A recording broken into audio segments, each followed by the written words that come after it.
બોલો તમારું નામ બોલો એટલે તમને બદતમીજી કરવા માટે અહીં બેસાડ્યા છે એટલે આવી રીતે તમને સમજાવવાનું તમને આવી રીતે રૂલ સમજાવવાનું કહ્યું છે બૂમો પાડીને પેશન્ટની આ મારી મમ્મી તમારા જેવડી છે તમારા જેવડી છે મારી મમ્મી તમને હું એમ કહું છું તમારી મારી મમ્મી તમારા જેવડી છે તમે બદતમીજી કરવા બેઠા છો અહીંયા ઘડી તમે મને એમ કહો મેં તો કીધું હમણાં જેવી બૂમો પાડતા એવી પાડો ને તમે રૂલ્સ ફોલો કરવાનું શું રૂલ્સ આવી રીતે મેં રૂલ્સ ફોલો કર્યો નહીં શું રૂલ્સ છે મને સમજાવો રૂલ્સ સમજાવો ને તમે મને તમે અહીંયા નહીં બેસવાનું હા પછી પછી ક્યાં જતી હતી મારી મમ્મી ક્યાં જતી હતી અંદર જતા હતા તો હું અંદર હતી તો મારી જોડે ના આવે હું ઇમરજન્સીમાં હતી ઇમરજન્સીમાં કેમ કે એની ઉંમર છે અંદર બેસવાની જગ્યા નથી એટલે બહાર આવ્યું તું માણસ ઓકે તમે આવી રીતે વાત ના કરી શકો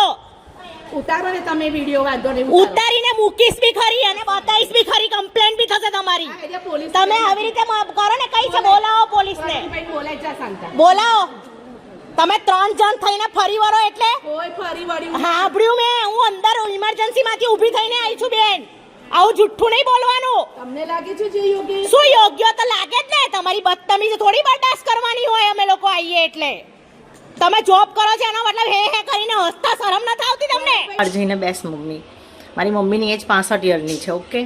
તો એ બહાર જ્યાં બેસવા જતા હતા તો ત્યાં એક લેડીઝ હતા આશાબેન દામોર કરીને એમને મારી મમ્મીને કીધું કે અહીંયા બેસવાનું નહીં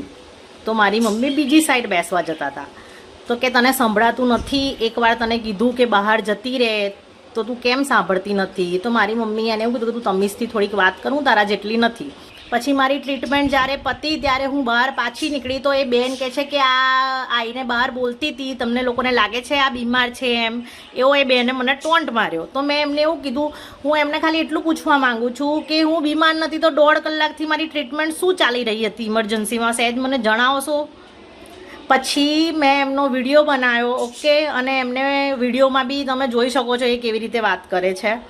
અને ત્યાર પછી ત્યાં પોલીસની રૂમ હતી મેં ત્યાં હું એમને કમ્પ્લેન કરવા ગઈ તો એ આશાબેન એવું બોલ્યા કે આ બેન વિડીયો બનાવે છે એમ તો એ પોલીસવાળા ભાઈએ મને એવું કીધું કે તમારા જેવા 17 લોકો રોજ આવતા હોય ને 17 વિડીયો બનાવતા હોય કોઈ કશું કરી શકે નહીં મેં એમને બધી મારી પ્રોબ્લેમ કહી તો બી એમનો રિસ્પોન્સ 0 હતો મારી સાથે પછી મેં બહાર મેઇન ઓફિસમાં કમ્પ્લેન કરી તો એ લોકોનું કહેવું એવું હતું કે બેન બહુ ગરમી છે અને અમારે 1000 પેશન્ટ આવતા હોય તો આવું બધું હોસ્પિટલમાં ચાલ્યા કરે તો તમારાથી હેન્ડલ નથી થતી પબ્લિક તો તમે ઘરે બેસી જાઓ ને તમને કોને હક આપ્યો કે પેશન્ટને પેશન્ટના સગા સાથે તમે એમની ઇન્સલ્ટ કરો તમે જેમ ફાવે એમ તમે એને બોલો મારી મમ્મીને એટલું બધું બોલી ગઈ છે ને મેડમ તું તા કરીને મારી મમ્મીની એજ 65 વર્ષની છે પણ હોસ્પિટલવાળા નથી લાગતું મને કે કંઈ કર્યું હશે કેમ કે કાલે મેં જોઈ લીધું મેં 2 જગ્યાએ કમ્પ્લેન કરીને કોઈનો કોઈ રિસ્પોન્સ હતો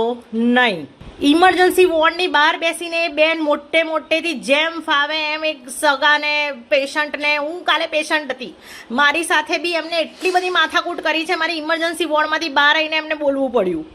રોજ કેટલી પબ્લિક ગરીબ ઘરના લોકો કેટલા આવતા હશે હું તો ભણેલી ગણેલી મારી જોડે એને આવું વર્તન કર્યું તે બિચારા ગરીબ લોકો જોડે તો એ હું નહીં કરતી હોય તમે પ્લીઝ કંઈક કરો આની માટે